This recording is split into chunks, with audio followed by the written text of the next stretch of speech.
Ah, ya. Hola, ya estoy. Ay, Ay, ahora sí, ya. ¿Cómo estamos todas? ay, Meli, no estés espantando de esta forma. Buenos días. Pues ya, No era yo, ¿eh? No era yo, era el host. ya estamos acá Gracias. en vivo. Bienvenidas a las tres.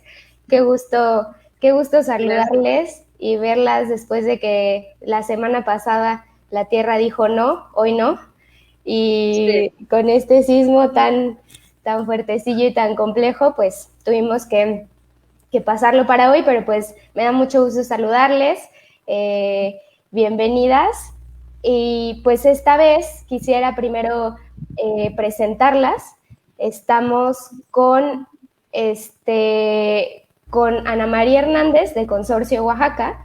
También nos acompaña Marucia López de Iniciativa Mesoamericana de Mujeres Defensoras de Derechos Humanos, IM Defensoras, y Melissa Cardosa de la Red Nacional de Defensoras de Derechos Humanos en México.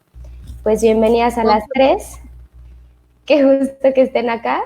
Y Gracias. pues esta vez vamos a platicar sobre el informe que lanzan desde IM Defensoras sobre la situación que viven las defensoras de derechos humanos en este contexto de pandemia.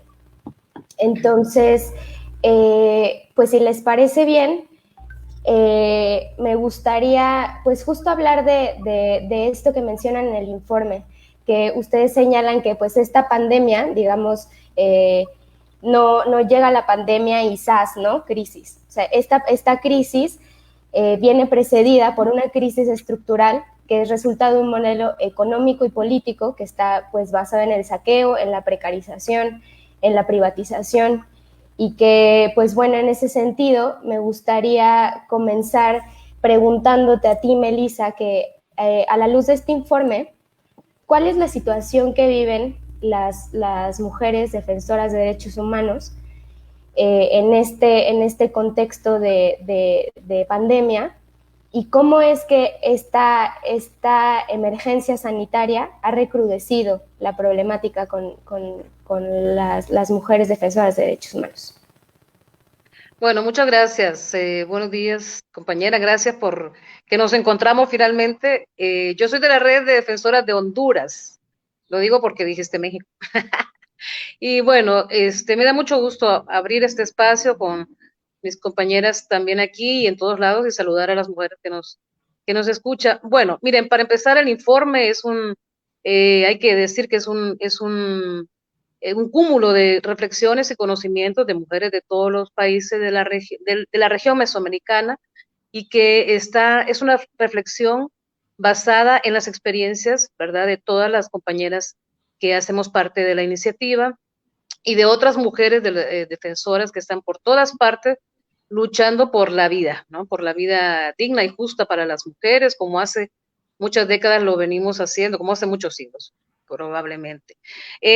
Decir que la crisis ya estaba aquí significa que efectivamente nosotras, desde que existimos como movimientos y como espacios articulados, sabemos que estamos asistiendo a un deterioro cada vez más grande, mayor y vertiginoso últimamente a partir del COVID-19 de un sistema depredador, ¿verdad? El capitalismo con todos sus elementos interseccionados de racismo, misoginia, exclusiones de todo tipo y con una violencia brutal, este, pues nos pone en una condición en este momento que lo que hace es agudizar lo que ya existía. Efectivamente, nosotros nos damos cuenta de que lo que tenemos ya era un deterioro terrible del sistema sanitario, de los hospitales y toda la estructura de la salud, de lo que significa la falta de recursos para el bienestar de las mujeres en todos los sentidos, y que hace que las compañeras que de por sí ya estaban en situación difícil, porque son mujeres que se encargan de defender los derechos básicos para la vida, ¿verdad? Entonces, mujeres que luchan por la tierra, por la autonomía de los cuerpos, por la libertad de pensamiento, por las cosas que nos hacen ser humanas, nos encontramos ahora confinadas, arrinconadas, en una situación que hace que, por supuesto, todas las condiciones mínimas para la vida sean cada vez más precarias, ¿verdad? Nosotros decimos en el informe que efectivamente la crisis ya estaba aquí, no es nueva, pero sí nos pone en condiciones de extrema precariedad lo que ya vivimos. Por ejemplo, las mujeres que defienden tierra, territorio, y lo vienen de la naturaleza, no han dejado en todos estos meses de confinamiento de estar en las luchas, y sobre todo decir que todos esos proyectos y todas estas iniciativas de deterioro y depredación no se detuvieron jamás. La cuarentena, compañeras, fue ejercida contra los pueblos, contra las organizaciones, contra las mujeres que luchan, pero no pasaron por las empresas. Las empresas nunca se han detenido, no han dejado las mineras de explotar los suelos, no han dejado, en fin, todos los megaproyectos han seguido su curso, ¿no? Y han tenido el respaldo militar, policial, legal para seguir adelante, y también han seguido las agresiones contra nuestras compañeras. Han habido asesinatos contra compañeras por la lucha territorial, han habido detenciones ilegales, han habido persecuciones, y se han sumado otros ejercicios de autoritarismo contra mujeres que salen a buscar el alimento, la medicina, las cosas básicas. Entonces, la crisis siempre estuvo aquí, pero ha empeorado las condiciones de vida de las mujeres. Creemos que hay una disputa fundamental, ¿verdad?, entre esta lógica necrófila del poder, o la necropolítica que dice un filósofo africano, Bembe, con la lucha por la vida de las mujeres. Y las mujeres, por supuesto, siempre del lado de la vitalidad y del esfuerzo y de la esperanza, pero con muchas dificultades. Muchísimas gracias, Melissa, y sí que revelador justo el título del informe, ¿no? La crisis ya estaba aquí, y como dices, es una crisis que siempre estuvo, y que ha recrudecido las condiciones de las personas defensoras, ¿no? Y también, por otra parte, ahorita que mencionas justo como un poco las medidas que los estados han tomado ante la pandemia, también ustedes en el informe mencionan que justo los estados han aprovechado esta situación de pandemia, de emergencia sanitaria, para ejercer un control desproporcionado en las medidas que se han impuesto, ¿no? que se han promovido a través del autoritarismo, de la militarización, de la suspensión de garantías, y que incluso también de la prohibición a la manifestación. Entonces, también digo, las cifras siempre son muy fuertes y siempre son muy escandalosas, ¿no? Y una de las cifras que ustedes ponen en el informe es que desde IM Defensoras emitieron 44 alertas desde el 8 de marzo de personas defensoras, y de las cuales 25 están directamente relacionadas con estas agresiones en el marco de la implementación de estas propias medidas desproporcionadas, autoritarias, militarizadas. Entonces, en ese sentido, Marusia, ¿nos podrías platicar un poco más de cuáles han sido los hallazgos que tienen en este informe? Claro que sí, muchas gracias, y sobre todo gracias a Luchadoras por abrirnos este espacio, y a las compañeras que desde distintos territorios nos están escuchando. Bueno, como decía Melissa, en Mesoamérica estamos enfrentando desde hace siglos un sistema terriblemente voraz y violento. Por eso, desde la Iniciativa Mesoamericana de Defensoras, de la que somos parte todas las que estamos aquí en este espacio, empezamos hace 10 años a organizarnos en redes nacionales de defensoras en México, en Honduras, en El Salvador, en Nicaragua, en Guatemala, para cuidarnos en colectivo y alzar la voz cada vez que una compañera era amenazada o una comunidad estaba siendo agredida. Por eso, cuando el COVID llegó a la región, sabíamos que era muy alto el riesgo de que esta crisis sanitaria fuera utilizada para aumentar el control social y para reprimir la protesta y suprimir las voces disidentes. Por ello, como decía Melissa, comenzamos un trabajo de mapeo con las defensoras, con las organizaciones, con las comunidades con quienes venimos construyendo desde hace 10 años, para saber cómo estábamos y para construir un análisis colectivo de la situación. lo que vimos efectivamente es que la situación era muy preocupante, ¿no? Que se estaba utilizando, como tú bien dices, la pandemia para recrudecer el autoritarismo y para debilitar la ya de por sí muy frágil democracia en nuestra región. En El Salvador, por ejemplo, con el pretexto del decreto de estado de cuarentena, se detuvieron a más de 2.400 personas de manera ilegal, las cuales fueron confinadas en centros de detención sin ninguna condición y sin ninguna razón por las cuales tuvieran que estar ahí, muchas de ellas madres solteras y defensoras que pasaron meses o semanas detenidas en estos centros. En Honduras fue decretada la suspensión de derechos y de garantías constitucionales, incluida la libertad de expresión, muy conveniente en un país con toda esta trayectoria del golpe de Estado. En Guatemala se impusieron estados de sitio, especialmente en comunidades que luchan contra el extractivismo. Otra vez la pandemia les vino muy bien para seguir reprimiendo a las comunidades en resistencia. En Nicaragua la represión política no paró, no se puso en cuarentena. Y en México, si bien sabemos el gobierno federal no ha tenido un enfoque represivo, en muchas entidades estatales, en muchos estados de la República, sí se han aplicado medidas de criminalización.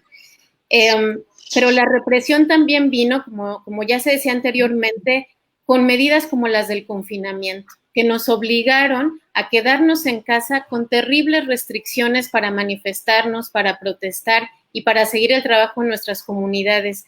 Una medida que se impuso además de manera completamente discrecional, es decir, se tuvo mucha flexibilidad para que empresas millonarias siguieran trabajando, siguieran saliendo a las calles, siguieran obligando a las trabajadoras y trabajadoras a estar.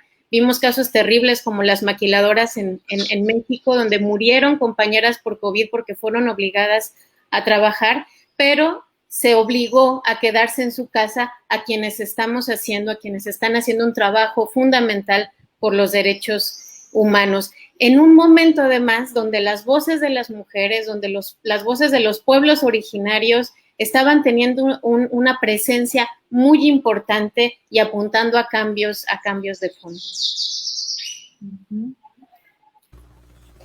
Muchas gracias, Marusia, y pues sí que sumamente preocupante todas pues estas medidas y como tú mencionas, ¿no? Qué conveniente que todas estas medidas se hayan puesto impuesto en este tipo de contextos y que propician a que las voces disidentes, a que las rebeldías, a que las personas que están trabajando en la defensa de los derechos humanos, pues sus voces, pues sí, se silencien, ¿no? Se acallen.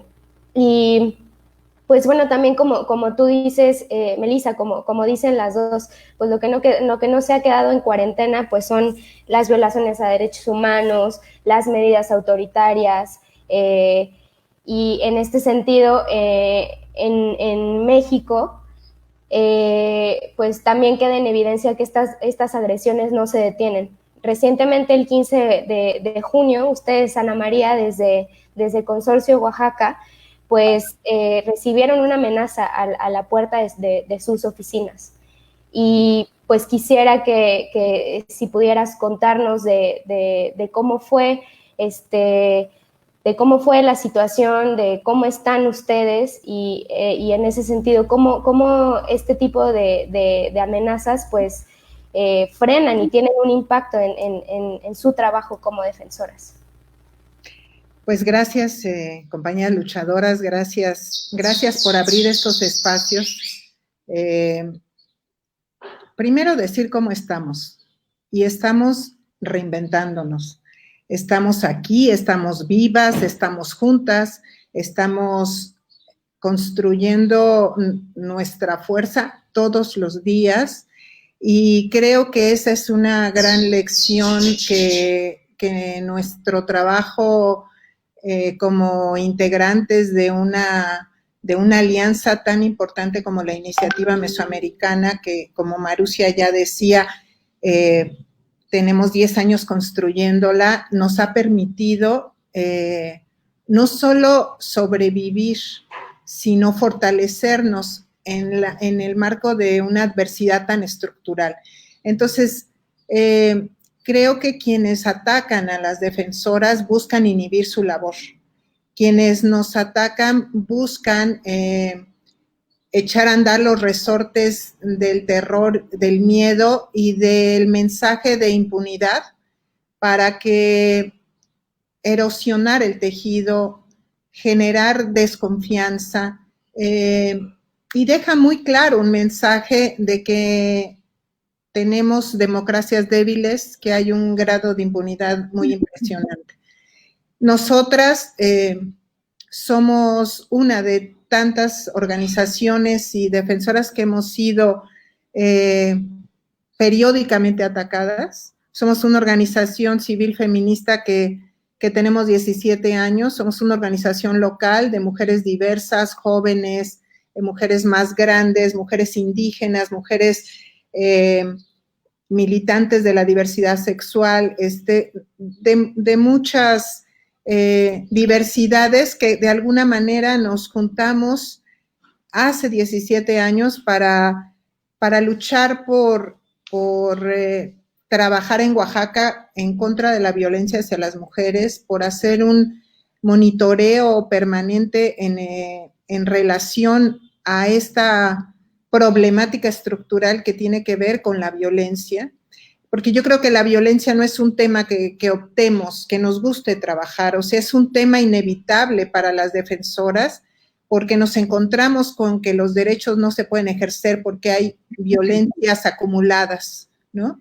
Y bueno, nosotras somos ese ejemplo de una organización que trabaja durante estos 17 años documentando esa violencia.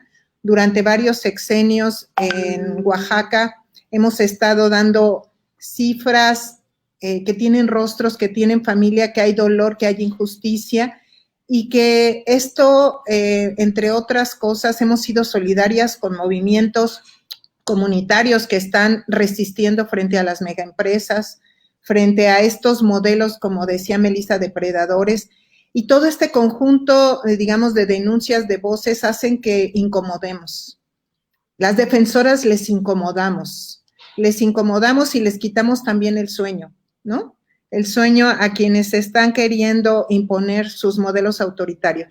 Y bueno, nosotras hemos vivido ataques desde el 2007, diversos ataques, allanamientos a nuestras oficinas, a nuestras casas, amenazas, en fin.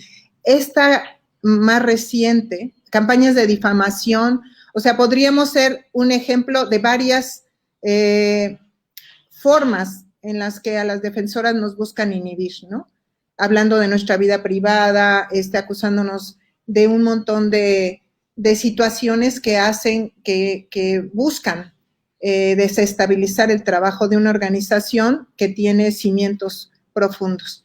Efectivamente, el 15 de junio amanecimos con una amenaza de muerte en las puertas de las oficinas de consorcio, aparentemente manejado como un asunto delincuencial, firmado por un cártel, donde había una bolsa negra ahí, junto con una cartulina, y decía que le bajáramos de huevos, porque si no, la próxima éramos nosotras.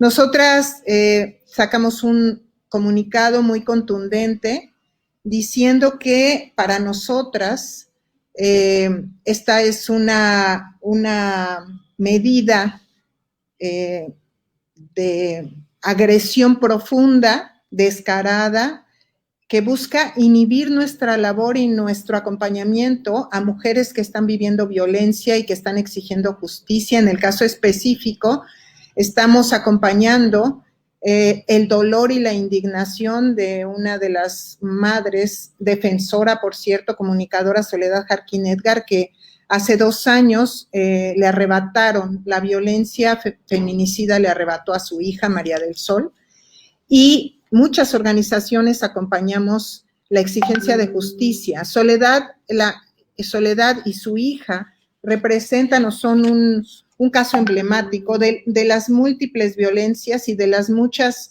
mujeres que se busca quedar en el anonimato, pero son casos que hemos acompañado y que nos hemos dado cuenta que hay una sistemática impunidad, un tratamiento, en el caso de Oaxaca, pero nos parece que en otros estados también, de solapamiento de la violencia contra las mujeres, de un mensaje de impunidad, y este es el caso en donde hay un proceso totalmente desasiado, en donde no hay ningún avance en las varias investigaciones documentadas y ofrecidas por parte de Soledad y el equipo que estamos acompañando el caso.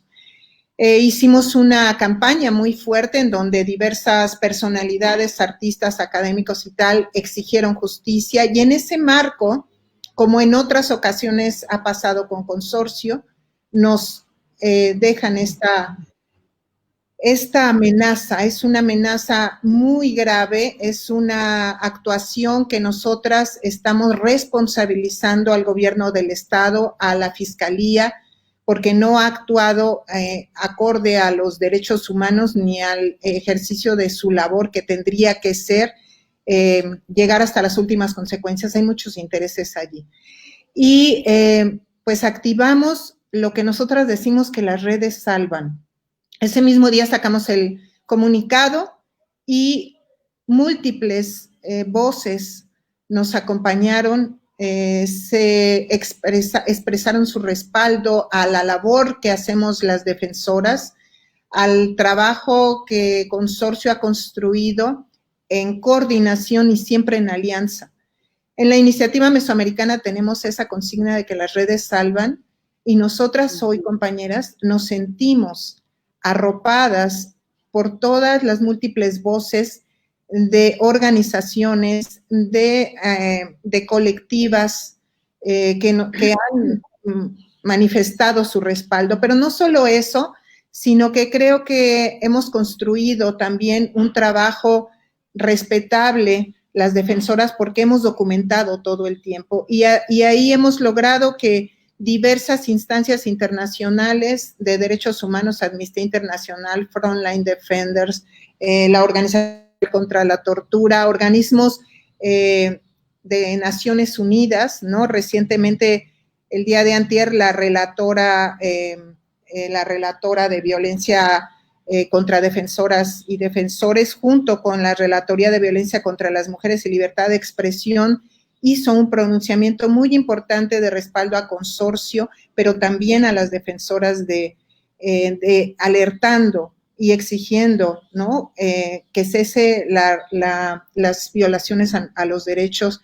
Estamos en un punto casi cero de luchar por el derecho a defender derechos, que en una lógica de las democracias no debería de estar sucediendo. Deberíamos de estar promoviendo el ejercicio de los derechos a la salud, a muchas otras cosas, pero resulta que también tenemos que estar luchando por el derecho a defender derechos.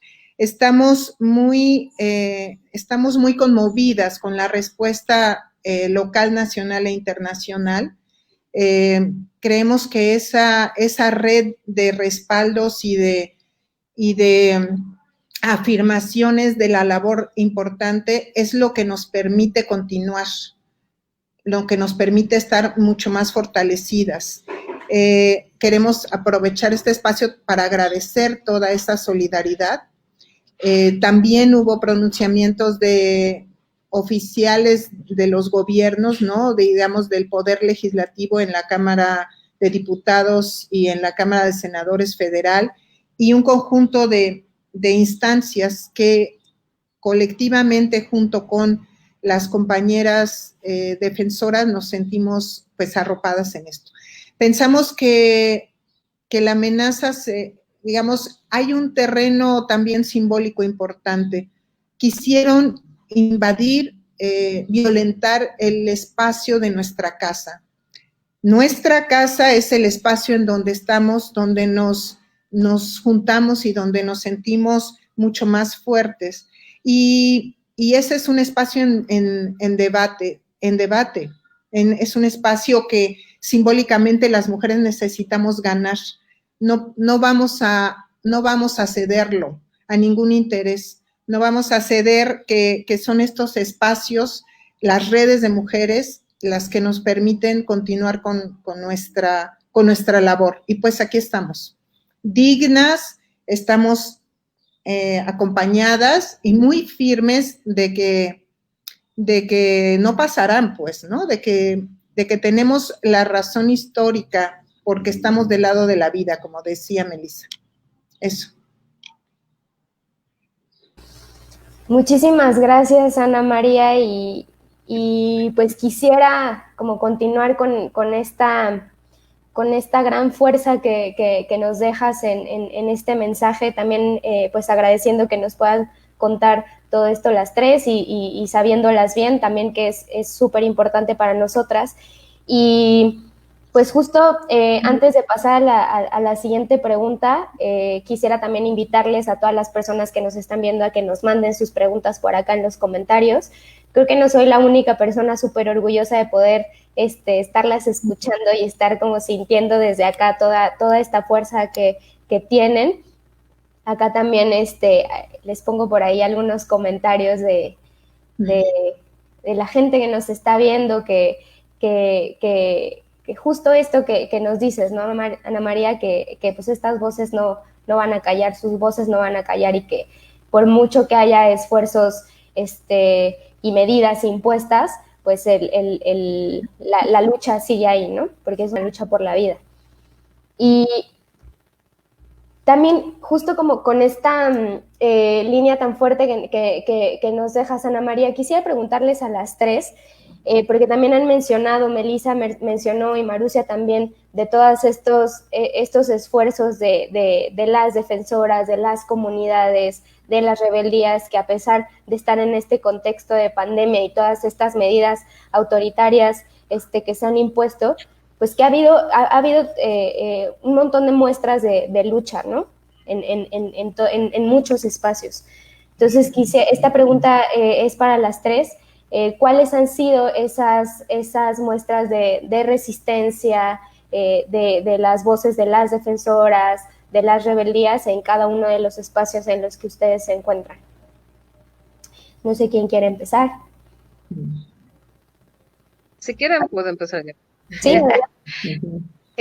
Bueno, abrazar a Ana María otra vez, ¿verdad? Y decir que este arropamiento del que ella habla, que es una palabra muy linda, por cierto, acuerpamiento, dicen las compañeras del feminismo comunitario en Guatemala, es una de las estrategias que se ha puesto a pesar o por sobre el distanciamiento que existe entre los cuerpos, aunque en las comunidades indígenas, en las comunidades campesinas o en los barrios, algo de esto todavía no llega, digamos, pero pues sí hay mucho distanciamiento. De hecho, estamos más en las pantallas que en otros lados. Hemos inventado y reinventado maneras de arroparnos y de acuerparnos. Creo que ahí ha habido una estrategia que muy rápidamente, ¿verdad? Las mujeres hemos organizado de muchas formas una manera de seguir estando juntas. O sea, esta voluntad tremenda y terca que tenemos las mujeres que luchamos de diferente manera, organizadas, articuladas o no, de seguir juntas, a pesar de lo que sea, es una de las estrategias que nos sostiene, ¿verdad? Porque efectivamente el confinamiento ha generado muchos impactos emocionales, hay mucha preocupación, mucho miedo, mucho sufrimiento, porque estamos viendo una situación, además mundial, terrible, pero esta capacidad de sobrellevarlo y de pasarlo adelante, ¿no? Y de estar juntas. Creo que esa es una estrategia que ha sido muy potente, que tiene diferentes expresiones, desde las llamadas, los mensajes en las plataformas que conocemos, que son bastante extendidas, desde las ollas comunitarias, los colectivos que se han organizado para cuidar de la salud de las personas mayores en algunas comunidades, Hay propuestas que son muy concretas, que son muy antiguas, compañeras. También es cierto que nosotras como mujeres, como feministas, que tenemos una sabiduría de nuestros movimientos, muy diversos, muy en disputa, muy diferentes, pero hemos acumulado sabiduría y conocimiento ya por décadas, ¿no? Pero también nos hemos encontrado en este momento, que es un parteaguas para lo humano también, ¿verdad? Porque nos pone enfrente de muchas preguntas importantes de cómo seguir y de cómo vivir, que son las preguntas fundamentales. Nos hemos encontrado en diálogo con compañeras y compañeros de otros proyectos de vida, y algunos de esos tienen muchos siglos, y de repente nosotras nos hemos visto en pues sí, un poco en la urgencia de mirar para otros lados de manera mucho más integral, digamos. Entonces estamos aprendiendo un montón, estamos abriéndonos a reconocer que hay mujeres que tienen mucha experiencia en esto del sobrevivir, que han sobrevivido a epidemias, bueno, varias, ¿no? A guerras, conflictos armados, cualquiera, a violencias cotidianas, todas. Es decir, estamos hablando de expertas en la sobrevivencia, que no son las que deberían estar definiendo lo que se hace en el mundo, pero evidentemente lo están haciendo los políticos corruptos, los militares criminales, porque efectivamente este mundo está al revés, ¿verdad? Pero en el lado en el que nosotros estamos, en nuestro lado del hacer política, de la actuancia por la vida, tenemos un cúmulo de sabiduría de las mujeres. Creo que estamos en un momento de muchos diálogos, de mucho posibilidad de encontrar respuestas diversas, variadas, muy, muy probadas ya desde hace mucho tiempo, ¿verdad? Encontramos propuestas de los pueblos indígenas, garífunas, de las mujeres de los barrios, de las comunidades organizadas para enfrentar otro tipo de situaciones que son pandémicas, ¿verdad? Como es el hambre, ¿verdad? Yo creo que es un momento de mucha fuerza. Es muy fuerte porque así como Ana nos habla de la brutalidad de la agresión, así es la luminosidad de las respuestas y de los acuerpamientos y de los abrazos y de las sabidurías. Nosotras estamos haciendo también desde nuestro espacio, desde esta iniciativa de las redes, un reconocimiento histórico que hemos debido hacerlo hace mucho tiempo con mucha contundencia a las mujeres de los pueblos indígenas y negros de nuestra Via Yala, que tienen unos grandes poderes para compartir, ¿verdad? Entonces creo que esta es una de las estrategias, el diálogo, el conocimiento, el reconocimiento, el autorizarnos entre nosotros modos de vida que son legítimos ahora, porque es el momento de luchar por una vida distinta y ponerla de verdad en práctica. Entonces, como redes y como espacios también estamos muy desafiadas a repensar incluso lo que hacemos y cómo lo hacemos, ¿verdad? Hemos tenido que reinventarnos y hemos tenido que hacer muchas otras cosas, pero acuerparnos, estar juntas, este deseo y voluntad de pensarnos ha sido una estrategia fundamental en este momento. Muchísimas gracias, Melissa. Adelante, Marusia. Bueno, siguiendo con esta reflexión, yo creo que hemos visto justamente cómo se contraponen dos modelos bien distintos de entender el mundo y de construir la sociedad. Mientras los estados de la mayoría de países de la región han optado y nos han obligado al distanciamiento social y han usado el miedo y la represión para imponerse, incluso en nombre de la salud, las defensoras de derechos humanos hemos activado una lógica completamente contraria, ¿no? Es una lógica, como ya se decía, de vida y una lógica de cuidados. En la iniciativa mesoamericana, si algo hemos aprendido de nuestras ancestras, de las luchas de las mujeres mesoamericanas expresadas de tan diversa forma, es que cuidarnos es un acto imprescindible no solo para frenar la violencia, sino para construir una sociedad donde cuidarnos a nosotras mismas, cuidarnos entre nosotras, cuidar nuestras comunidades y la red de la vida en general, sea un acto básico y una responsabilidad colectiva, sea la luz y el eje que nos haga definir la economía, las relaciones humanas, la forma de organizarnos, la concepción misma del poder.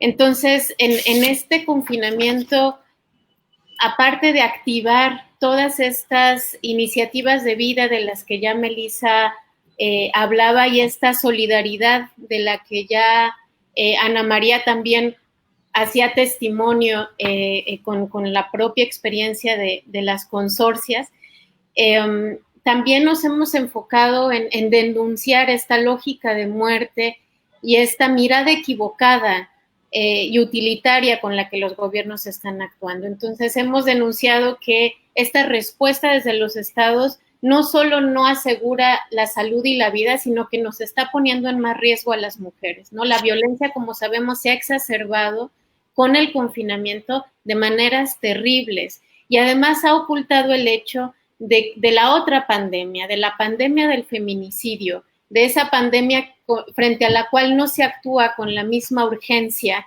con la que se actúa en este caso. Hemos denunciado que el confinamiento además nos ha empobrecido y ha implicado una mayor explotación de los cuerpos y de las vidas de las mujeres, una explotación desproporcionada del trabajo doméstico y de cuidados. Y todo esto nos ha afectado también a las defensoras.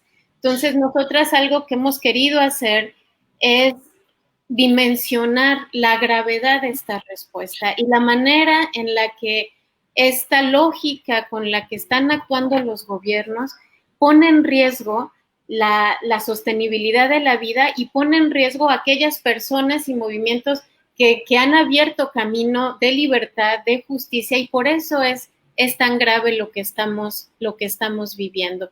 Entonces, construimos alternativas solidarias, construimos alternativas de vida, pero a la vez denunciamos y ponemos sobre la mesa esta crisis estructural que no se va a resolver si seguimos por la misma vía, que necesita otra manera radicalmente opuesta para realmente salir de esta crisis, y está en los saberes de las mujeres, en los saberes de las defensoras, de las comunidades en lucha, la alternativa para enfrentar una crisis poniendo el cuidado de la vida y la dignidad de las personas en el centro. Muchísimas gracias, Ana María. Bueno, yo estaba como pensando qué podía decir además de lo que dice Melissa y Marusia. Y yo quería compartirles, compañeras, que algo que ha sido súper importante es que hemos puesto el cuidado en el centro, decimos, ¿no? Los cuidados, porque tenemos hoy más que nunca la certeza de que la salida no puede ser una salida individual. O sea, está cancelado, por fortuna. Que hoy necesitamos colectivizar los saberes, colectivizar las emociones, los afectos, necesitamos sumar las sabidurías de muchos lugares, de las sabidurías de las ancestras, de nuestros pueblos. En nuestros pueblos mesoamericanos hay una cantidad de sabiduría colectiva que se ha ido pasando con toda la calma y el cuidado de preservación de esta riqueza simbólica, espiritual de los pueblos, que es lo que ha permitido trascender todos los intentos criminales por acabar con esa riqueza, ¿no? Creo que también en esta crisis nos hemos acompañado, nos hemos escuchado, hemos reconocido los impactos, hemos llorado, nos hemos contenido juntas, nos hemos protegido entre toda esta red. Decía, hemos evocado a nuestras ancestras, hemos escrito poesía y la hemos compartido, relatos de vida cotidiana, resignificar la vida cotidiana, resignificar ese espacio también y el aporte que ya las feministas han puesto desde hace muchos años en lo que significa el trabajo de cuidados, el trabajo doméstico, el cuidado y la crianza de estas nuevas generaciones a las que les estamos heredando, no solo un planeta que está en riesgo, sino también un conjunto de cosas éticas para el cuidado y para generar una nueva relación con la vida, ¿no? Nos hemos preocupado por poner en el centro también las necesidades de las defensoras y de las mujeres y hemos tratado de apoyar a quienes más lo están necesitando. Reconocemos que en este confinamiento hay muchas mujeres que están en una situación de mucha más precariedad que otras y en la iniciativa y en nuestras organizaciones hemos hecho medidas priorizando a estas mujeres que lo requieren. No solo estamos hablando de una precarización económica, sino es en una precarización de toda la red de soporte, ¿no? Por ejemplo, cómo generamos espacios para acomodar las emociones, para acomodar los duelos que se van acumulando todo el tiempo, trabajar en esta ritualidad para acomodar el dolor y la rabia que se van juntando y que van erosionando los cuerpos y que van haciendo y que van generando heridas y que eso hay que irlo limpiando como las piedras en el río. Me parece que es súper importante eso, ¿no? Evocar y al mismo tiempo de cuidar las tripas internas de nuestra colectividad, necesitamos seguir denunciando a los gobiernos, seguir visibilizando este aprovechamiento faccioso que hacen los gobiernos para constreñir las libertades, para seguir criminalizando y generando medidas autoritarias. Creo que hacer un contrapeso crítico a las acciones del gobierno también es luchar por preservar pues la vida, ¿no? Yo creo que en estos tiempos más que nunca nos llaman a estar como muy reflexivas, como a recuperar la sabiduría de la calma, de quitarnos las cargas mentales que a veces nos torturan, a tratar de recuperarnos de los desgastes. Este es un trabajo que hemos hecho para cuidarnos colectivamente. No es nuestra responsabilidad exclusiva como mujeres salvar este mundo, no es nuestra nada más. Nosotras estamos haciendo lo que nos toca y a otros les toca hacer otras cosas. Entonces, creo que también es importante reencontrarnos con el origen. ¿Cuál es el origen, pues, no? Y el origen tiene que ver con eso, con la vida, con lo sencillo, con recuperar esta riqueza que en las comunidades se hace de seguir sembrando los alimentos, de oponernos a la depredación de todo lo que la tierra, la madre tierra nos da, de poder recuperar las historias que nuestras abuelas nos dan y que se vaya, que la palabra y la oralidad no se pierdan, ¿no? Creo que estamos frente a eso, de recuperar lo sutil y lo profundo frente a un modelo que tiene en el centro la desconexión. Necesitamos buscar la conexión de nueva cuenta y por eso para nosotros es tan importante juntarnos, hablar, abrazarnos y hay muchas formas de estar cerca de los corazones. Eso es fundamental en estos momentos de tanta violencia. Creo que podemos oponer eso. Bueno, ahí me quedaría. Pues muchas gracias a las tres. Creo que de repente siempre este tipo de informes pues develan todo lo horrible que está pasando, ¿no? Porque es la denuncia. Pero creo que escucharlas también, pues contarnos un poco de cuáles han sido las redes, de cuál ha sido estas medidas de autocuidado y sobre todo de cuidado colectivo, ¿no? Que siempre son como tan bonitas, que nutren un montón y que fortalecen, porque como ustedes dicen, las redes son las que nos van a salvar, ¿no? Y en ese sentido y en todos estos esfuerzos que también que ustedes han hecho en lo colectivo, tenemos acá una pregunta que nos dice Edith Norman: ¿cómo repensar el arropamiento a través de los medios digitales? ¿En qué se traduce ahora ese arropamiento? Que digo, va súper ahorita de que de repente quieres abrazar a todas las personas, a todas tus amigas, y pues es difícil, y ahorita todo se lleva a través de los medios. Entonces, ¿cómo repensar ese arropamiento en los medios digitales?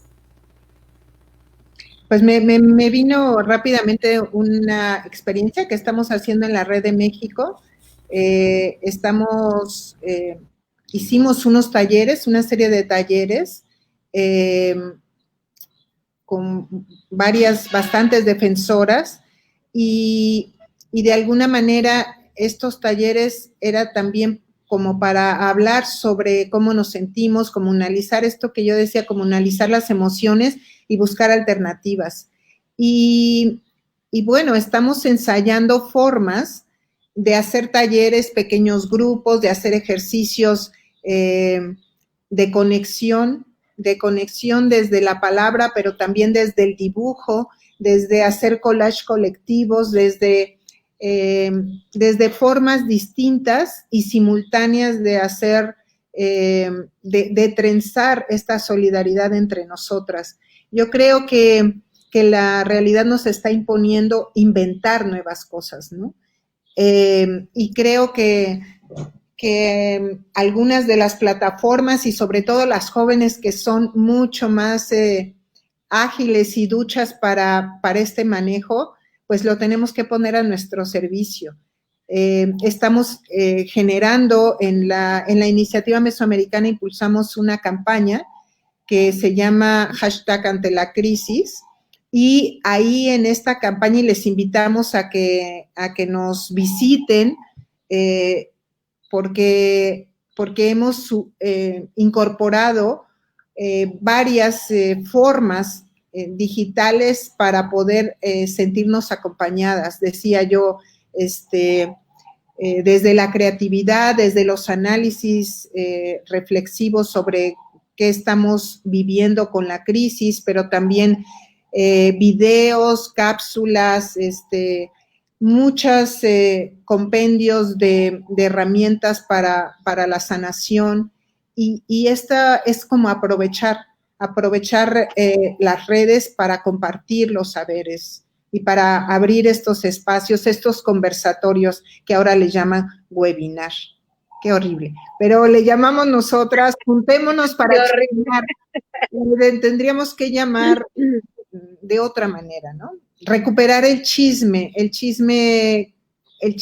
nos alimenta, el chisme bueno, el chisme para fortalecernos, las tertulias, ¿no? Juntarnos alrededor de la olla, como dice Melissa, ¿no?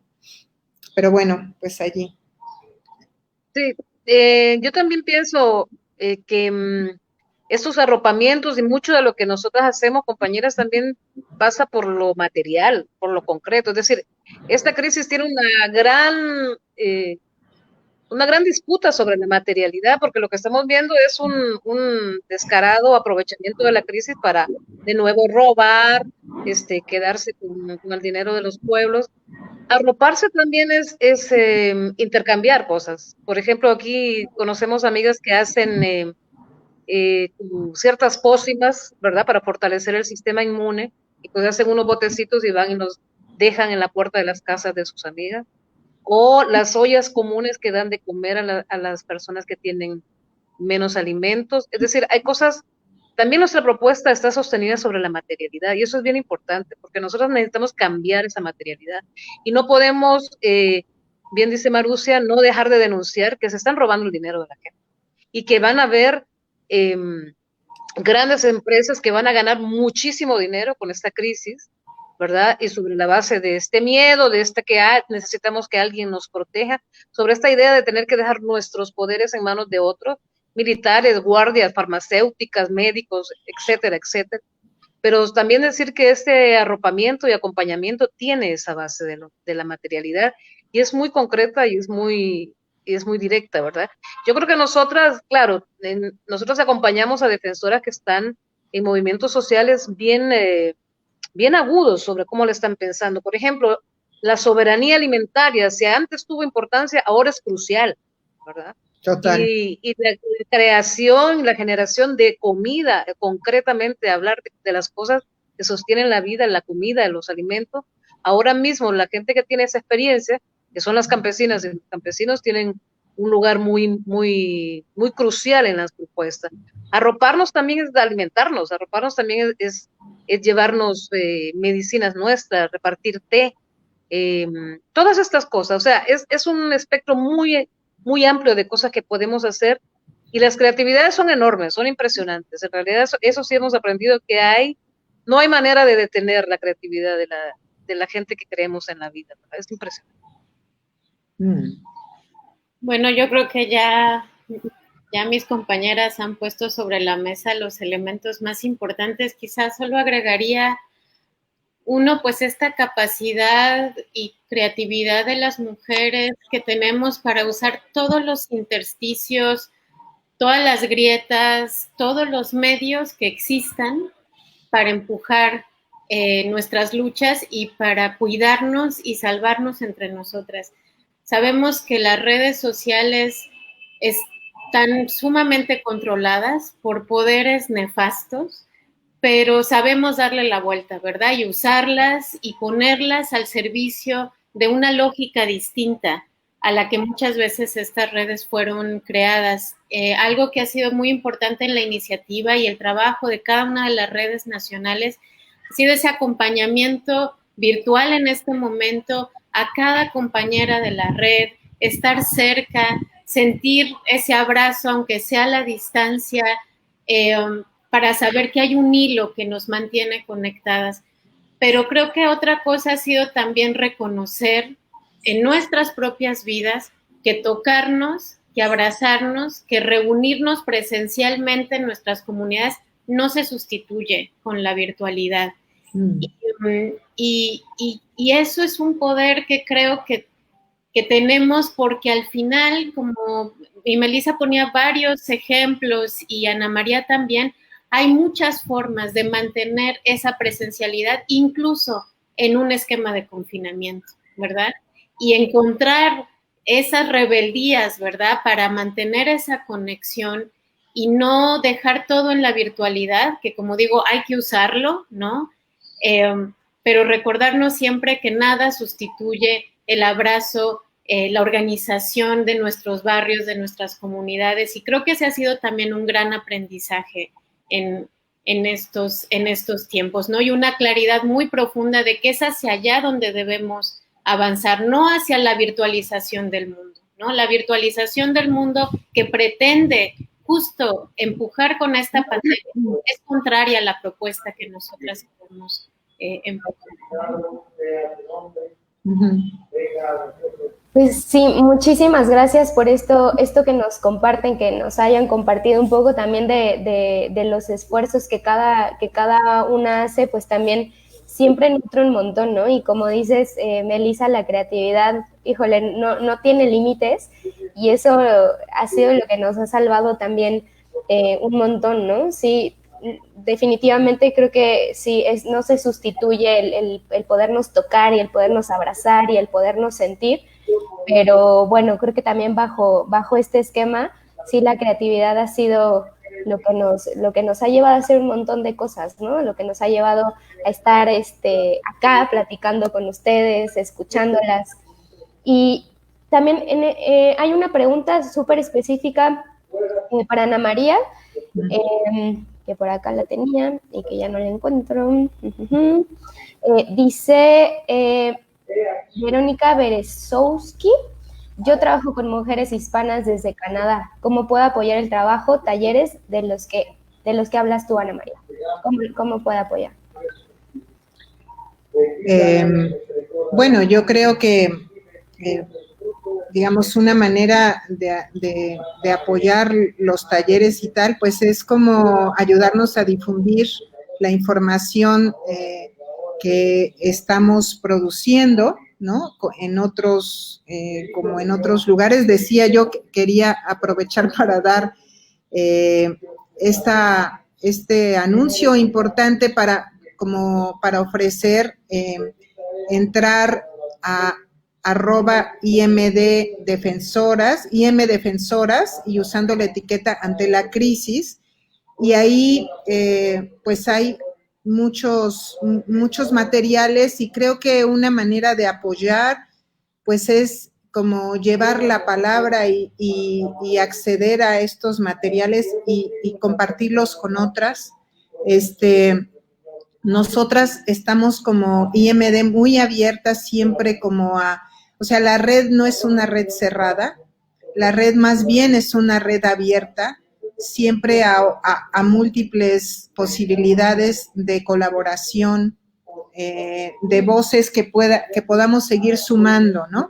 Si están en otro país, pues también pueden tomar el informe que estamos presentando, que se puede acceder ahí también y también conversarlo con otras personas. Necesitamos mucho el que la gente esté alerta, que esté mirando lo que está sucediendo en estos países en donde tenemos pues estas condiciones de violencia sistemática y que los gobiernos se tienen que sentir totalmente vigilados por una comunidad internacional que no se haga oídos sordos.